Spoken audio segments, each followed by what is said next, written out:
जो लोग इंडिया, पाकिस्तान, बांग्लादेश या किसी भी एशियन कंट्री में मौजूद हैं और वो ख्वाहिश करते हैं कि किसी भी यूरोप कंट्री में सेटलमेंट के लिए, स्पेशली पुर्तगाल के हवाले से आपको एक इतना ज़बरदस्त वीज़ा इंट्रोड्यूस कराने जा रहा हूँ। ये पहले भी लोगों को पता था, लेकिन इसकी डिटेल आज आप लोगों से शेयर करूँगा। मेरे दोस्तों, स्टार्टअप वीज़ा, आपको पता है यहाँ इमिग्रेशन बंद हो चुकी है और इमिग्रेशन आर्टिकल 88, 89 जब से बंद हुआ तो अब सब ज़्यादातर लोग डी कैटेगरी पे फोकस कर रहे हैं। डी कैटेगरी क्या चीज़ है? डी कैटेगरी आपको पता है, आते ही आपको यहाँ रेजिडेंस कार्ड मिल जाता है।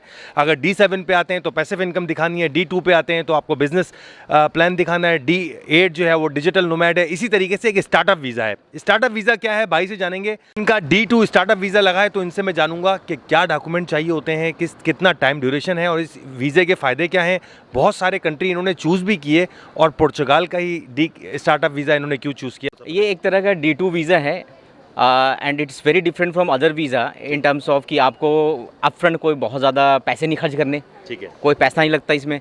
It's all about your talent and your vision कि आप किस तरह का स्टार्टअप बनाना चाह रहे हैं। ठीक है। मतलब मेरा ये जानने का मतलब है कि एक आदमी क्या अपने अंदर एलिजिबिलिटी देखेगा तो वो स्टार्टअप वीज़े के क्राइटेरिया में बिजनेस बैकग्राउंड है, अगर टेक का बैकग्राउंड है और कुछ ऐसा इनोवेटिव आइडिया है विच दे वांट कि वो पॉसिबल है, वो कर सकते हैं, तो आई वुड सजेस्ट कि ये उनके लिए बहुत अच्छा वीज़ा है। ठीक है। और अगर उन्होंने पहले कोई छोटी सी भी कंपनी अगर कोई एक्सपीरियंस है चलाने की और कुछ अच्छा किया है उन्होंने लाइफ में, तो ऑब्वियसली अच्छा, ये कोई भी इंडिया पाकिस्तान में जो भी बंदा बिजनेस कर रहा है वो इस बिजनेस इस वीज़े से फ़ायदा उठा सकता है, आप ये कह रहे हैं? बिल्कुल, कोई भी बंदा है, कहीं से भी हो, कहीं से भी उनका ताल्लुक हो, इंडिया, पाकिस्तान, बांग्लादेश, नेपाल, एनीवेयर, तो वो इसमें वो कर सकते हैं, पार्टिसिपेट कर सकते हैं।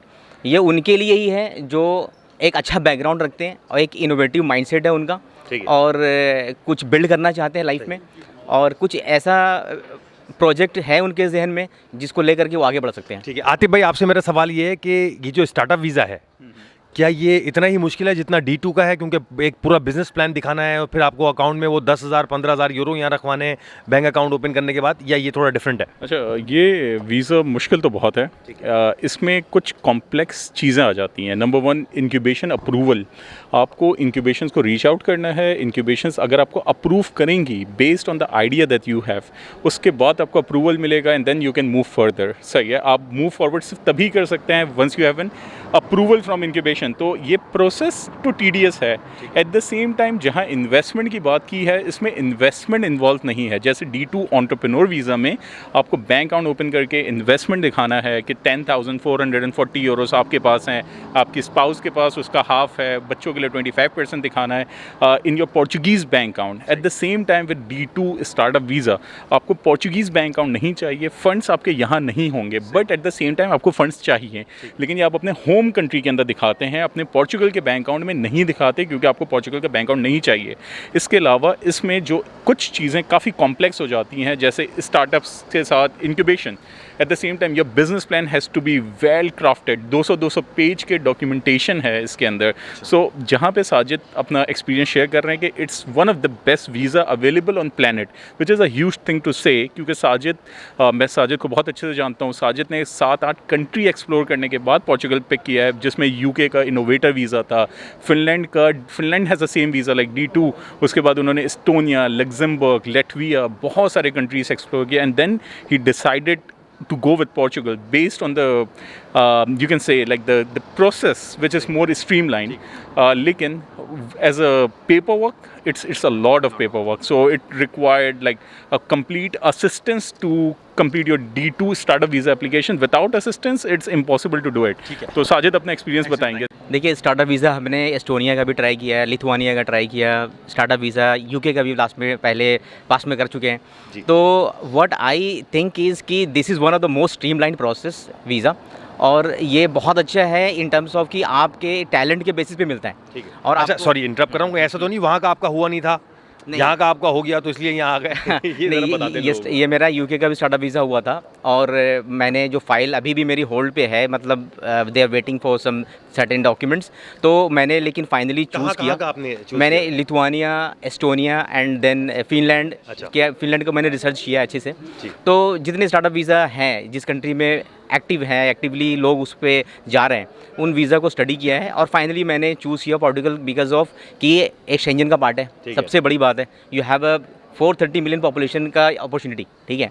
और इस अपॉर्चुनिटी को देखते हुए being a part of Schengen आप एक बार यहाँ पे आते हैं, बहुत जल्दी आपको पासपोर्ट मिलता है, सबसे बड़ी बात है। एंड एवरीवन नोज़ कि भाई आप कंट्री से क्यों मूव कर रहे हैं, बिकॉज ऑफ और पासपोर्ट, ठीक है। एंड पासपोर्ट की रैंक भी 5th नंबर पे है एज़ कम्पेयर टू यूके के पासपोर्ट। तो कंसिडरिंग दीज ऑल फैक्ट्स, और जो प्रोसेस इतना गवर्नमेंट ने स्ट्रीमलाइन किया हुआ है, एक बॉडी है IFME जो स्टार्टअप वीज़ा को प्रोसेस करते हैं, ठीक है। तो ये बहुत अच्छे से इन्होंने पूरा वेब एप्लीकेशन बनाया हुआ है, उस एप्लीकेशन पे आप प्रोसेस कर सकते हैं। तो ये काफ़ी अच्छा है उन लोगों के लिए जिनका टेक बैकग्राउंड है या फिर ऐसा इनोवेटिव आइडिया है जिसको लेकर के वो प्रोजेक्ट बना सकते हैं और हम उसमें जो है हेल्प कर सकते हैं। अच्छा, ये जो बाकी यूरोपियन कंट्री हैं, जैसे आपने फिनलैंड की बात की, लिथुआनिया की बात की, या आपने और जो ये स्वीडन है, ऑस्ट्रिया है, एस्टोनिया है, तो यहाँ का स्टार्टअप वीज़ा अगर मिल जाता है तो पासपोर्ट नहीं है वहाँ पे? वहाँ भी पासपोर्ट है बट प्रोसेस लंबा है। अच्छा, फॉर एग्जांपल एक स्टार्टअप वीज़ा नीदरलैंड्स का, ठीक है, 1 ईयर का वीज़ा है, बट 1 साल में आप वहाँ पे प्रूफ नहीं कर पाएंगे अपने आप को, क्योंकि आपको इतना टाइम नहीं दे पा रहे वो। और एक पासपोर्ट का जो जर्नी है ना, that is very long journey, maybe it could get up to 10 years, ठीक है। तो अगर आप पासपोर्ट की जर्नी को कम करके और जल्दी पासपोर्ट तक पहुंचना चाहते हैं और कम से कम अमाउंट में, मतलब इससे कम अमाउंट हो भी नहीं सकता, आप उसमें आप जो पहुंच सकते हैं वो है पोर्टुगल, ठीक है। और लोग तो मान लिया अब हमने सबसे बड़ी ज़रूरी अच्छी बात ये तो जानना ज़रूरी है, बिकॉज हम लोग इंडिया, पाकिस्तान, बांग्लादेश जैसे कंट्री से आ रहे हैं, तो क्लाइमेट का जो एक फैक्टर है, आप अगर फिनलैंड जाते हैं, फिनलैंड में बहुत सर्दी है, ठीक है, और हम लोगों के लिए बड़ा मुश्किल है वहाँ पे रहना, सर्वाइव करना है। एंटरप्रेन्योर जर्नी के लिए आप जा रहे हैं और आप वहाँ पे आप डिस्करेज हो जाएं और वेदर को लेकर मायूस हो जाएं, डिप्रेशन में चले जाएं, फ़ायदा कैसे काम कर पाएंगे आप? पोर्टुगल में सनशाइन है ऑलमोस्ट 300 डेज़, मतलब वेदर बहुत अच्छा है, हम लोगों को यहाँ पे सेटल होने में प्रॉब्लम ही नहीं आने वाली है। And that is the most important thing I think from entrepreneurial perspective, कि आप बिल्कुल वैसे माहौल में आकर के अपना बिजनेस बना सकते हैं जहाँ पे आपको सुकून हो, ठीक है। अब मुझे ये बताइएगा, ये स्टार्टअप वीज़ा जो है ये है किस बला का नाम, क्या चीज़ क्या है, कौन लोग एलिजिबल हैं, कितना टाइम लगता है, और पासपोर्ट तक बंदा यहाँ इसमें कब तक पहुँचता है? देखिए, ये एक तरह का D2 वीज़ा है, और ऐसे जैसे बहुत सारी कंट्रीज़ में D वीज़ाज़ हैं, उनमें से एक ये D वीज़ा है। सबसे बड़ी बात ये है कि इसमें कोई एलिजिबिलिटी ऐसी नहीं है कि आप PhD हैं, स्कॉलर्स हैं, या फिर आपने मास्टर्स किया हुआ है, not at all, there is no such eligibility criteria. आपको बस एक इनोवेटिव माइंडसेट के साथ कोई बिज़नेस को यहाँ पे एस्टैब्लिश करना है, ठीक है, और आप इनोवेटिव माइंडसेट के साथ आ सकते हैं। कोई मिनिमम एजुकेशन नहीं चाहिए, कोई मैक्सिमम एजुकेशन नहीं चाहिए, और कोई बहुत ज़्यादा अमाउंट की ज़रूरत भी नहीं है। कितना अमाउंट की ज़रूरत है? जो मिनिमम अमाउंट है जितनी कि आप यहाँ पे आकर के आप, मतलब वो भी आपको दिखाना है, सिर्फ वो आपको किसी को पे नहीं करना है, अच्छा, ठीक है, ये गवर्नमेंट को भी पे नहीं करना है, अच्छा। It's just to show the minimum balance, जो अभी यहाँ के सोशल इंडेक्स के हिसाब से 6112 यूरो जो चाहिए आपके बैंक अकाउंट में होना चाहिए, and then you are eligible for this application, ठीक है। तो आपको देना ही कुछ नहीं है, कुछ भी पैसे नहीं खर्च करने, इट्स ऑल आपका माइंडसेट एंटरप्रेन्योर होना चाहिए, बैकग्राउंड थोड़ा सा बिजनेस का होना चाहिए, और प्रोजेक्ट इनोवेटिव हो, स्केलेबल हो, इंटरनेशनलाइज्ड प्रोजेक्ट हो। जैसे कि अब देखते हैं एस्टोनिया के बहुत सारे स्टार्टअप, जैसे कि बोल्ट है, स्काइप है, तो एस्टोनिया के स्टार्टअप्स हैं, तो उस तरह के स्टार्टअप्स को गवर्नमेंट यहाँ चाहती है कि हम ऐसे लोगों को लेकर के आएँ जो इस तरह के स्टार्टअप्स को बिल्ड करें, ठीक है, और पोर्टुगल की इकोनॉमी में हेल्प करें, और यूरोप में पोर्टुगल को एक स्टार्टअप हब के तौर पर देखा जाए। कोई अच्छा अपने होम कंट्री से कोई बहुत भारी अमाउंट दिखाना है? नहीं, कुछ भी नहीं है। जैसे मैंने बताया कि अब 6112 euro, somewhere 5.5 lakh in Indian currency if you से, तो 5.5 से 6 लाख रुपए आपको दिखाने हैं, वो भी सिर्फ दिखाना है। 3 मंथ्स का स्टेटमेंट आप दिखा दीजिए and then you are done. ज़बरदस्त है। कितना टाइम लगा आपको ये वीज़ा लेने में? हाँ, ये जो मेरे साथ तो अल्हम्दुलिल्लाह का शुक्र है कि मैं तो 6 महीने में यहाँ पे हूँ, ठीक है। I started way back in जुलाई 2024, और अभी फेब में मैं यहाँ पे 13 फेब को यहाँ पे आया हूँ। तो बहुत ईजी भी नहीं है, ठीक है, थोड़ा सा मतलब गाइडेंस की ज़रूरत है, और with some sort of guidance और अपनी एक जो जद्दोजहद है, कोशिश है, उसको अगर आप सच्चे तरीके से करेंगे, ये वीज़ा मिल जाएगा। और ये कितने टाइम का वीज़ा है अभी जो आपके पास वीज़ा है? अभी कार्ड नहीं है आपके पास, वीज़ा है कि कितने टाइम का है? ये पहले आपको रेसिडेंस वीज़ा मिलता है for 4 months, wherein 2 entries you have in this. आप हाँ 2 बार आने जाने कर सकते हैं, एंट्री एग्जिट, और इसके बाद you have the IMI appointment. Once you are here then आपको वो रेसिडेंस परमिट के लिए अप्लाई करना है। Once you have the residence card, they give you for 2 years first, then आपको 3 साल के लिए फर्दर मिलता है। After 5 years you are eligible for passport. इससे बड़े रूट और क्या हो सकता है? सही है, ज़बरदस्त। 2 साल प्लस 3 साल and then you are eligible for passport. अभी मुझे बताइए पूरी दुनिया में ऐसी कौन सी कंट्री है जहाँ 5 साल में पासपोर्ट मिल रहा नहीं है, वो भी इस रैंक का पासपोर्ट। अच्छा, मुझे ये बताएं कि किसी किस्म का इंटरव्यू आपसे लिया गया था वहाँ इंडियन एम्बेसी में?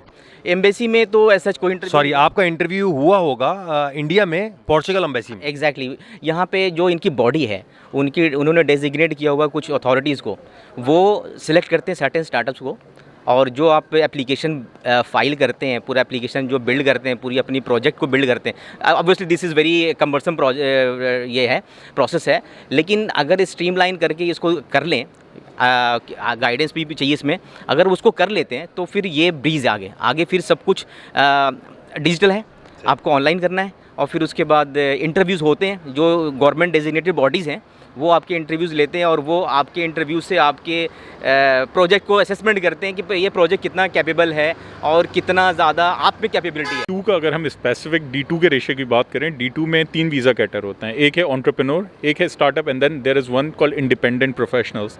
एंटरप्रेन्योर हम प्रैक्टिस करते हुए आ रहे हैं usually for people who are in Middle East with good jobs और with different sort of a background, we always go with entrepreneur. और even people with a very traditional businesses, let's say किसी की wood manufacturing है, car spare parts हैं, then we always opt for entrepreneur visas. उसमें reason यह है कि उनका एक पुराना एक्सपीरियंस ऑलरेडी है with relevant industry, and to open a company here, to show the funds here, उन लोगों को फंड्स दिखाने का मसला नहीं है। At the same time people who are very young and coming up with an innovative ideas technology sector के अंदर, specially with software houses, with graphic designing agencies, with AI startups, with e-commerce, उनके लिए startup visa is a very good option. At the same time आपकी achievements हैं। अब जैसे Sajid, he got 2 awards from the government, startup publish था, for him things were bit easier than other one जो कि बिल्कुल ही नया है। So we always have 2 options available, people to go with entrepreneur visas, people to go with startup visa.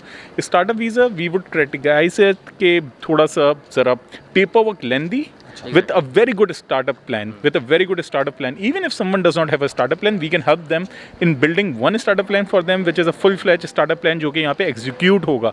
इसमें execution important है, क्योंकि आप आने के बाद incubation के अंदर जाके बैठेंगे, उनको आपको time देना है, उनसे बातें करनी है, क्योंकि आप दिखा के आए कि मैं ये incubate करने जा रहा हूँ, this is my startup idea, but at the same time ratio अगर दोनों की बात करें तो it's above 98% visa success ratio with D2 categories। यहाँ पे अच्छे, जैसे साजिद ने mention किया कि पोर्चुगीज़ इकॉनमी को अच्छे स्टार्टअप्स की ज़रूरत है, अच्छे लोगों की ज़रूरत है, people who can come here contribute in economy. So right now जो डायस्पोरा है यहाँ का वो यही है, इफ़ यू आर एलिजिबल, आपके पास पैसे हैं, आपका एंटरप्रेन्योरियल माइंडसेट है, तो आप D2 पे आएँ, बहुत अच्छा ऑप्शन है। आप D8 पे आएँ, बहुत अच्छा ऑप्शन है।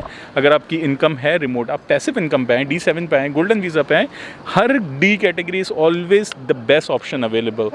D कैटेगरी से अच्छा ऑप्शन कोई हो ही नहीं सकता to get the passport, to get settle here और अपनी ज़िंदगी आराम से चलाना। स्टार्टअप वीज़ा पे भी आप अपनी फैमिली को लेके आ सकते हैं। सो आप अपनी फैमिली को Day 1 से लेके आ जाएं, आप अपने स्टार्टअप फाउंडर्स को लेके आ सकते हैं, उनको आप लेके आ जाएं। अच्छा, मैं यहाँ पे ऐड करूँगा, यहाँ पे सबसे और बहुत इंपॉर्टेंट बात है कि in one startup you can bring 4 other co-founders, team members along with you on your startup। मतलब एक स्टार्टअप एप्लीकेशन में along with you can bring 4, which is very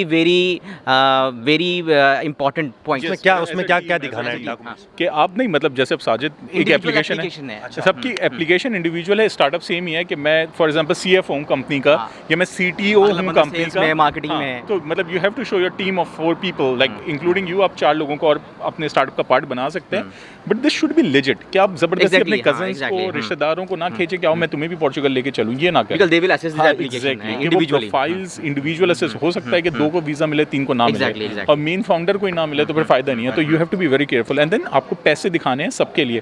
जैसे साजिद ने बताया, सोशल इंडेक्स के हिसाब से 6,200 यूरोस के इक्विवेलेंट, देन फॉर ऑल 4 आपको ये 6,000 दिखाना है, and then you add your family, तो उसमें भी ये पैसे दिखाने पड़ेंगे। सिर्फ ये शो करने हैं, और this has to be in your Pakistani, Indian, Nepali, Bengali, Dubai का बैंक अकाउंट, सऊदी का bank account, this has to be show, not to be deposit here. So ये है। अच्छा, एक चीज़ और मैं पूछना चाह रहा था आप लोगों से मेरे भाइयों, वो ये है कि जैसे डिजिटल नोमैड के अंदर आपको एक थ्रेशोल्ड आपकी इनकम का आपको दिखाना है, 3,480 यूरो आज के हिसाब में। ठीक है, अब ये तो चेंज होते रहते हैं वो अक्सर। अभी इनकम चेंज होती है, अभी 870 की इनकम है तो 870 इंटू 4 कर दें तो 3,480 पे आ जाता है। लास्ट ईयर तक इट वाज 3,280 तो यूरो। अब ये जो थ्रेशोल्ड है, ये जो है, इसके हिसाब से स्टार्टअप वीज़ा में तो इस तरह कोई बिजनेस इतना होना चाहिए। देखिए startup visa is just an entry point. ये डी कैटेगरी का वीज़ा है, एंट्री पॉइंट है टू बी है। अब आपके पास 5 साल की जर्नी है जो आपको तय करनी है यहाँ पे। ऐसा नहीं है कि आप आ गए स्टार्टअप वीज़ा पे बोलें कि मैं तो स्टार्टअप बंद करके बैठ जाऊँगा, रेजिडेंस कार्ड ले गया। नहीं, आपको परफॉर्म करना है, तभी तो ये आपको एज एन एंटरप्रेन्योर बुला रहे हैं कि आप आएँ, इस इकॉनमी में कंट्रीब्यूट करें कुछ तो। और यहाँ पे बहुत EU के अंदर ग्रांट्स बहुत अच्छे हैं। आपका बिजनेस अच्छा फ्लरिश होता है, आपका स्टार्टअप यूनिक है, आपको ग्रांट्स मिलना शुरू हो जाएंगे। आपने इमेजिन नहीं किया कि आपके लिए, मतलब कहते हैं ना, स्काई इज लिमिट। सो यहाँ यूरोप में स्टार्टअप सेटअप हो गया, आप इंक्यूबेशन में बैठे हुए हैं, you can start taking participation in hackathons, in different events. आप वाई कॉम्बिनेटर तक पहुँच सकते हैं भाई, अगर स्टार्टअप आइडिया। टीम बहुत अच्छी आपको असिस्ट करेगी, अगर आप इंटरेस्ट रखते हैं ज़रूर ये टीम आपकी हेल्प करेगी। अपना बहुत ख्याल रखें मेरे दोस्तों, अगली वीडियो में आपसे मुलाकात होती है।